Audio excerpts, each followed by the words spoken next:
Hello, my name is Josephine, and it's an honour for me to be the feature poet for the Surrey Muse Art Society.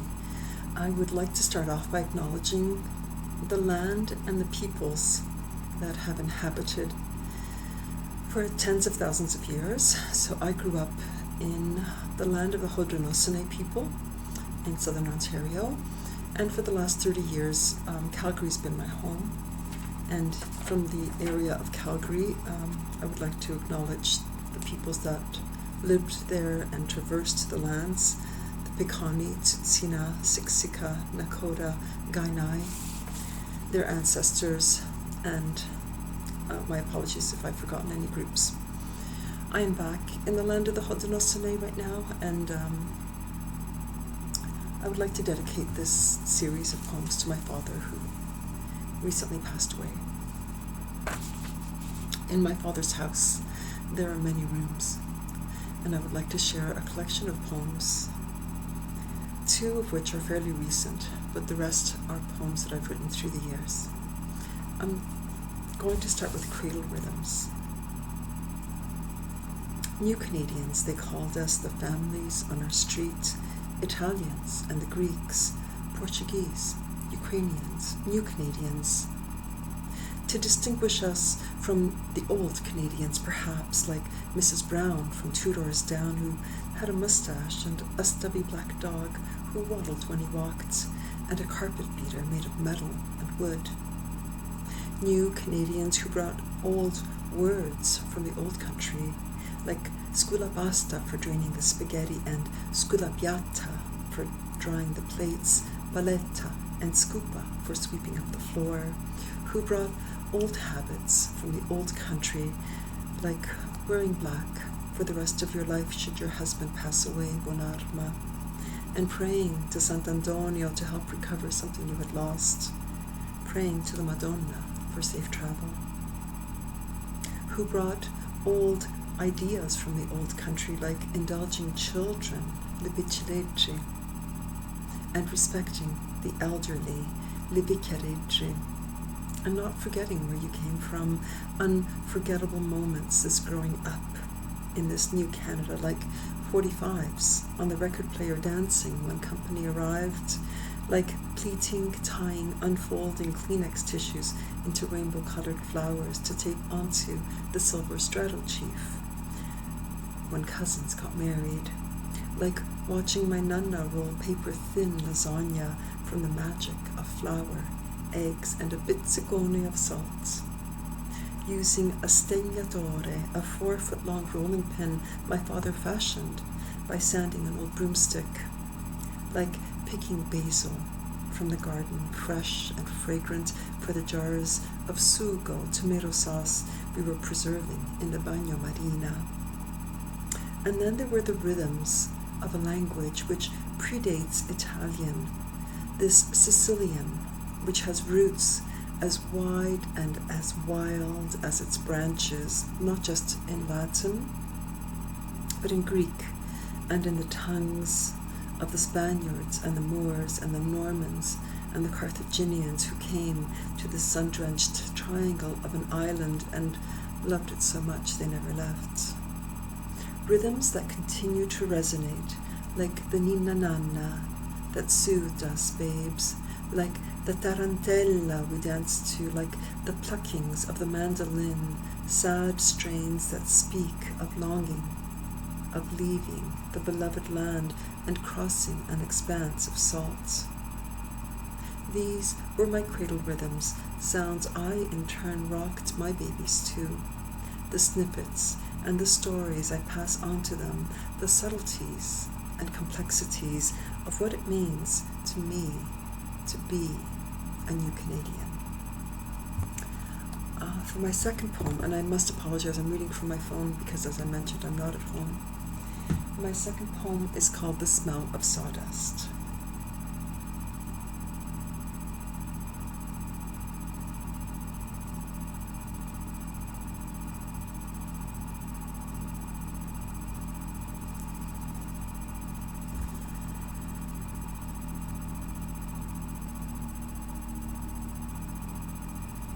The smell of sawdust, on his clothes and in his hair and in his pores, the roughness of his hands, the breadth of his sun-tanned back, the darkness of his eyes under lashes thick, she pale and fair, hazel eyes, auburn hair, he profound. His proclamations meant to be absolute, she shrill and reigning over us nonetheless. The bathroom he built in the basement of our 3-story house, where so many rooms were just for company, just for show. He, my father, a deep pool. She, a rushing torrent, a thunderstorm, and she hurled words that hurt the air around our ears. So many things unsaid, stories we never learned until we were grown. Her mother dying young, her father dead or gone, rumors hushed. Her brother taking her into work in his house, she boiling water carried in from village fountain to wash the diapers of his infant child, the letters that my father sent, taken away, hidden by her brother's wife behind the mirror of the dresser, how she became betrothed to another, believing my father had forgotten her, how my father's father and my father's brother went to the house to ask why she wasn't writing back. Those were different times. When I asked why their love was never officially declared before my father left to mine the coal heart of Belgium, I was told they were too young. He had no diamond for her finger, no gold, and their promise was to keep them until he could claim her as his bride. All this I never knew, for I was but a child, but some evenings he would sit upon a backless stool in the basement of our house, smelling of planed pine, hands rough with work, fatigue heavy on his shoulders, and she would kneel before him, lift his feet one by one from the basin in which they soaked, washed them, toweled them dry, and he would look upon her softly, and I could feel, but still not comprehend, the ties that went beyond their words. I have to say, these are all true stories. It's poetry, of course, but this is a story of my family and my life. The next poem is about Sicily itself, the island of Sicily. Sicily is the largest island in the Mediterranean, and because economics were so poor after the war, many young people left to find work, my parents included. This one's called A Gentle Pull. Sicilia smiles back at me in black and white, my mother freshly fidanzata, that means engaged, flanked by my father's sisters, skirts flounced high. The smell of the earth baking at 43 degrees, colossal shadows cast at the temple of Concordia, of Juno, of Zeus. Agrigento, founded 600 years before Christ by sailors from Rhodes and Crete, Daedalus and his son Icarus, the timeless intertwine of history and myth into mystery. Echoes, old names, Girgenti, Agrigentum, Akracas.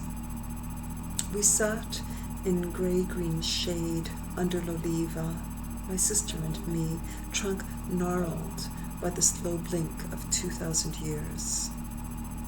Mediterraneo, the sea in the middle of land.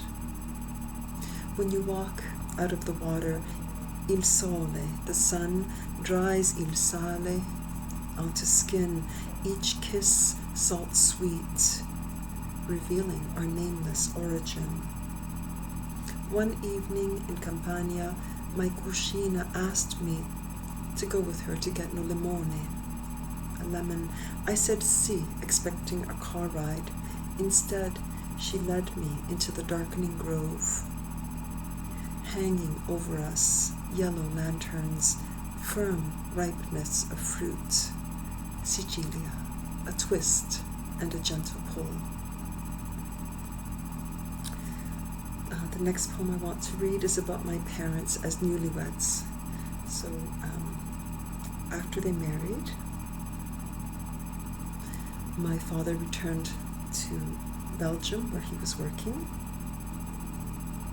I spelled it correctly. And my mother joined him in Belgium before they moved to Canada.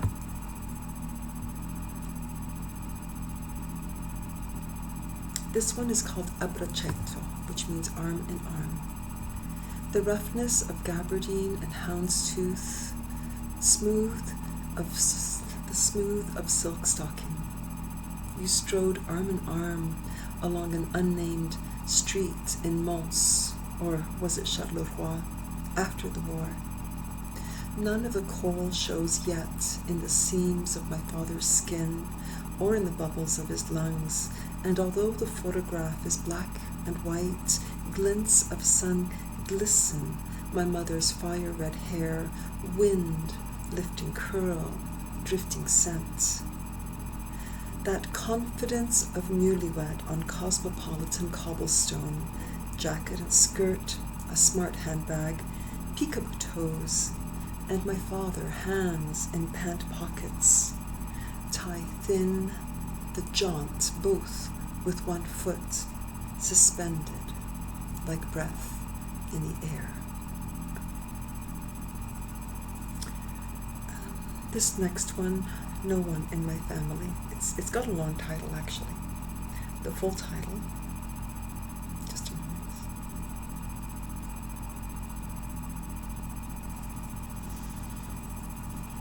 No one in my family has died a simple death. My father's grandfather was a wick, the oil in his headlamp igniting when that new vein opened in the sulfur mine. 4 men carried his char home to die. My mother's mother, for whom I am named, was the breath, after blowing out a candle, thick black hair worn in a high bun, but weak of lungs, no medicine to cure her. My mother's father was a mystery. Did he die? Go away? Is there not a gravesite, a church record, his name on a ship's manifest? Aunts, uncles, ginger cousins, freckles, eyes of blue or green like the sea. Perhaps that's why he had to leave. Those are the greats and the grands I never met. My father's father was a glass of water crashing to the ground. He died once but was buried twice, once in the ground at Mount Pleasant, and then later his coffin removed to a drawer in a concrete wall in the old Sicilian style. My father's mother, my nonna, was a plume of smoke. She faded in stages, stroke, taking away her ability to walk, to eat, to recognize us. By the time her heart stopped, I had grieved her in 1,000 ways. My father is a cat. He is on life 6 or 7, heart attack, prostate cancer, testicular cancer, black lung from the mines of coal, airport collapse, pacemaker malfunction. They science fiction to him, threading equipment from his thigh to cauterize the tissue around his heart, scar not conveying the impulse to live. Ischemia constricts small vessels in his brain, thought patterns reset every few minutes. How are you? How is the weather? He asks on the phone. And the kids? And the weather? My mother is a wristwatch with broken hands. She is trying to trick death by believing herself invincible, tossing salt onto black ice like an enchantment. 2 small strokes, but she won't slow down. We watch her decline, gears and springs seized and stuck, losing her piece by piece. They say you die twice. According to Bansky, once when you stop breathing. The second, the last time someone says your name. Myself, Josephine Leah Lorray, how will I go?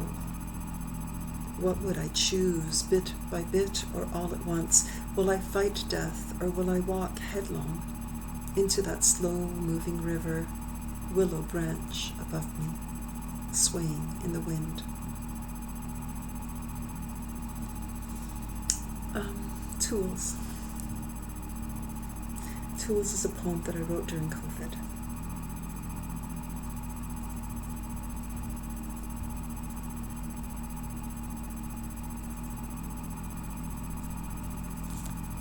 Thank you for your patience in this. My father too used tools. Young, he apprenticed to a shoemaker because only the father and the eldest could work the sulphur mine, and he was the second.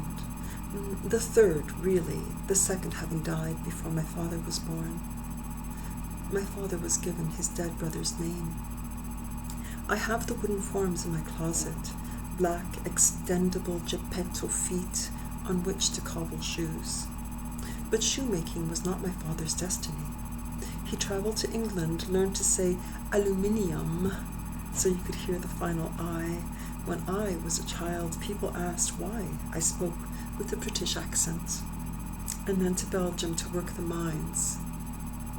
But there was a collapse, a tragedy at Charleroi, 260 plus migrants trapped, killed, many of them Italian, and my mother, seed of first child in her belly, pleaded my father to leave. From Le Havre they crossed the Atlantic on La Flandre like those who had fled the potato famine, and that time the British took land from the Scots for sheep pasture, the displaced, the dispossessed. In Canada my father worked many jobs, an unskilled man with little knowledge of the language and even less of the laws. He ended up a carpenter, like the Father of Christ. Smelled of sawdust, hands rough but never raised. Behind his ear a pencil, not round but flattened. It did not fit the sharpener, so instead he used a knife to chisel an edge while I watched. Nails and loose change in his pockets, his shoulders broad as his smile. He built things, fixed things, measured things, and having no sons he worked alone, while we sisters learned to cook and clean, to pray the rosary and darn, embroider flowers and feathers in silken colors, to be obedient above all. I would slink off to the garage to help my father by passing him tools. I learned all their names: lo marteggio, the hammer; la raspa, the file; lo giravete, the screwdriver; la sega, la pinza, la chiave inglese, the wrench. The words literally mean the English key, and that one whose syllables elude me, the planer which smoothed wood, creating curlicues out of tree. Oh, and that little silver heart-shaped box which fits the palm, its powder magic blue, marks a plumb line. I would slink to the garage, avoid the cloister of the house as willingly as I would slip into a book. What are my tools now? Computer, like the coiled cord of a phone which stretches across this continent and beyond to connect family, we all under house arrest. The charge to remain healthy, to avoid the symptomatic, the asymptomatic. My tools, memory and language, my tools. The last poem I would like to read, as we're at 19 minutes already, is one that I wrote while in my father's last weeks. My father passed away. And I do have a poem that I wrote after his passing, but I won't share that in this series. This one is called To Sit Quietly, and it comes from a quote from Robert Frost. Ah, such treason to sit quietly with death, to not shake his cold grip from my arm, to know he waits expectantly in the hall, outside the door, my father's ragged exhalation tainted by his breath. My father's face grown gaunt, teeth missing from his skull, fingers skeletal, and sometimes he gazes, eyes dimmed as if he sees us only from beyond, spectral, a figment of his self, wavering between this realm and next like summer bed sheets flapping in the wind. Photographs bring heaves and tears as he recalls the young man he once was. He moans in his sleep and talks in his dreams. Emaciated legs no longer hold his withered frame. He winces when I tend his wounds, but brightens when he says my name. And I think death must mean no great harm, for 90 is a long time upon this earth. I no longer resent the tender touch of that which I no longer dread. But oh, what anguish to sit quietly with death, to not shake his cold grip from my arm. Thank you for listening.